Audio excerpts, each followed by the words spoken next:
that mountain to kneel in front of it. I'm going to stop in this town to purchase an upgraded whip, the fourth whip officially, my third one that I'm picking up, because I skipped the second one. And this one is the Morningstar, which I'm only going to have for a little while, because officially you would buy this, go ahead and do the fourth mansion, then go get the next whip, and then beat the fifth mansion. But since I'm beating the fifth one before the fourth one, what I'm going to do is I get the Morningstar here, and then we're going to travel past the fourth mansion. And between the fourth and fifth is where another random merchant, who doesn't charge us anything, will be standing in a random cave-style area that we have to go through. And he will upgrade our whip from the Morningstar to the Flame Whip. And it's kind of interesting because I have to buy these other whips, like I just had to pay 200 hearts for that Morningstar.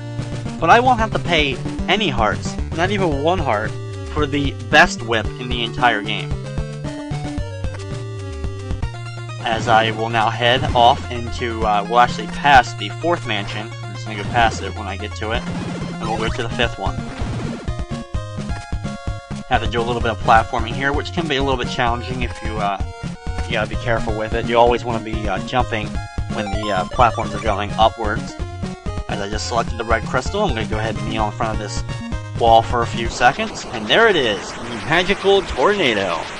It comes, picks us up, it swirls all around past this mountain, and where it lets us off, we're right in front of a mansion. The fourth mansion to be exact, which we're going to, like I said before, we're just going to bypass that mansion and head off here. And after I kneel in front of this lake, also using the red crystal, but would have probably worked if I just had the blue one.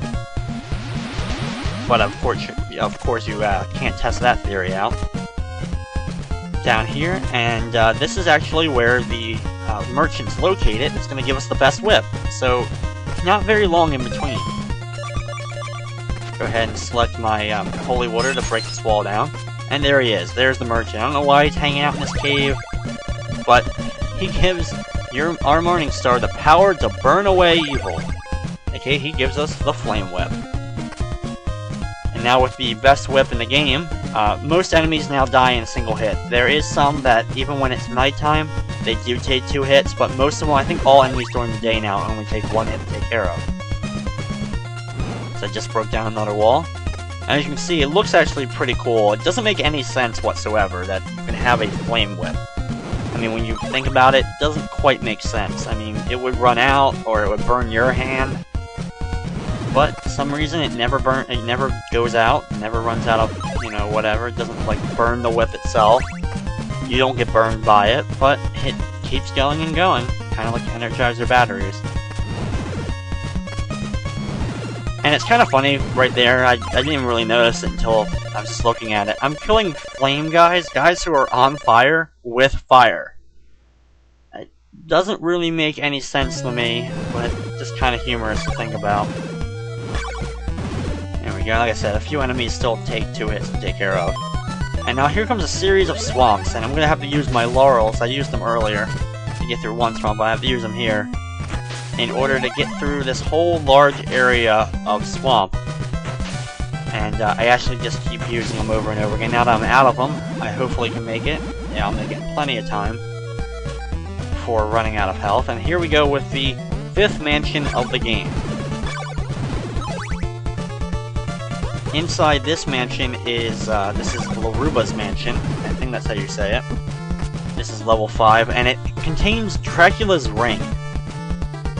I don't understand why you're collecting a ring. That's not part of the physical body. It shouldn't be needed to resurrect Dracula unless there's some meaning behind it, like the body can't resurrect unless you have the ring. Which then I guess I can allow it, but still I think there's much better items we could have collected instead of Dracula's ring. My only guess is that Simon's been doing this for a while and he already has a whole bunch of the body parts, and these were like the last 5 that he still needs to collect. Maybe someone should have made a sequel with that, like just collecting the other body parts before this game. It would have been really boring and had no point because there would have been no bosses pretty much in it. You wouldn't have fought Dracula at the end of it, but it could have been like a nice, sequel, I guess, to this game. Collecting more of Dracula's body parts from other random mansions throughout the world. Now this mansion being the 5th one you think would be the most challenging mansion, but it's pretty easy just like all of them. Hardest part is finding the merchant first, which is, there he is. And yes, of course, I'm going to buy the oak stake. Just like I'm gonna say no. I don't want the item that's going to allow me to get past this mansion and eventually beat the game. I don't want that. Nobody wants that. Why would anybody want that? But after I've collected it, I'm going to talk to this merchant down here, and what he does is he gives us free laurels. I had to buy him earlier to get through that one swamp, but now he just gives us free ones. So I've now picked up a couple. I'm actually going to use them here just to get past this whole part without taking any extra damage, as I only have a few more hits left. But I should be leveling up relatively soon. It should not be too much longer. It's been a while since I leveled up. And there he is. There's the next boss. I'm going to skip him first. I'm going to go ahead and get Dracula's ring first. Throw the oak stake at it. There's the bag. And I now possess Dracula's ring.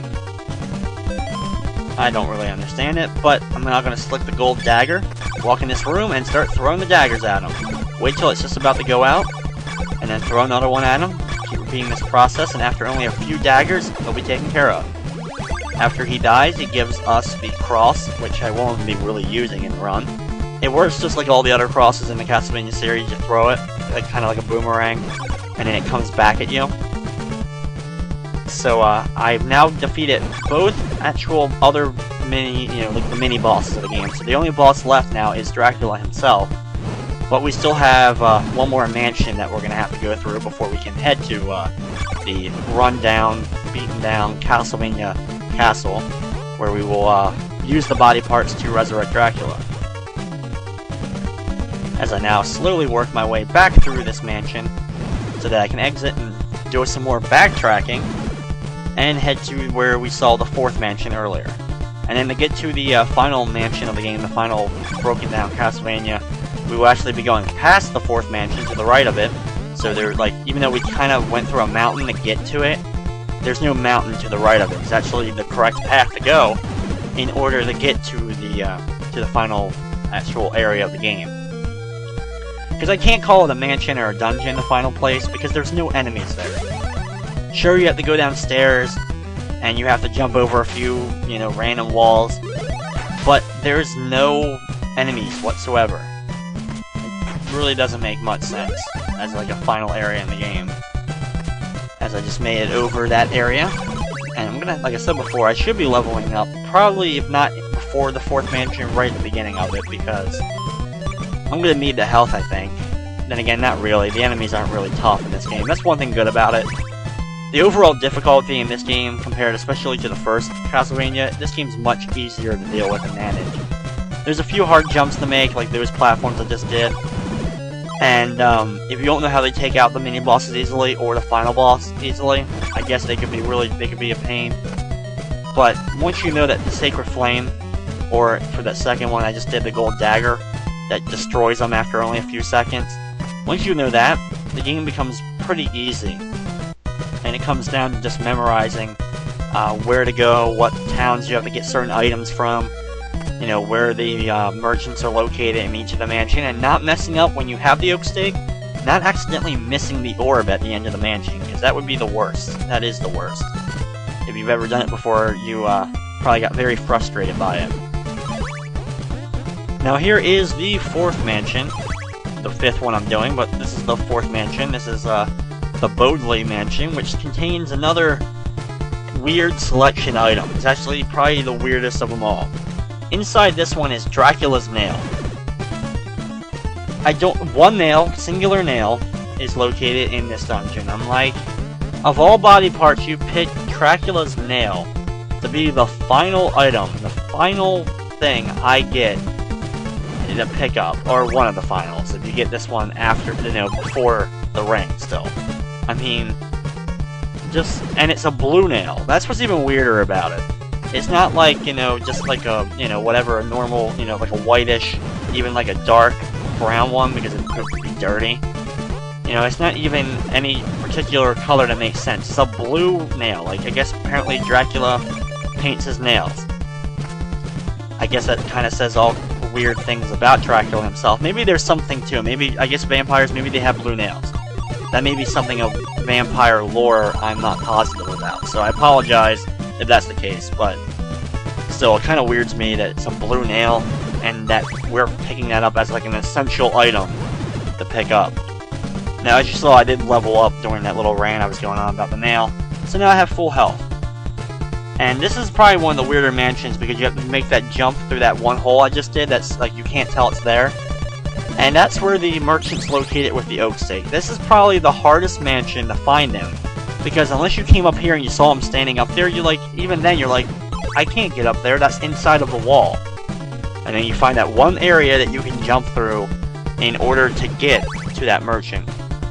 The good thing is, once you do find him, the place where you have to go and throw the oak stake is like right next to it.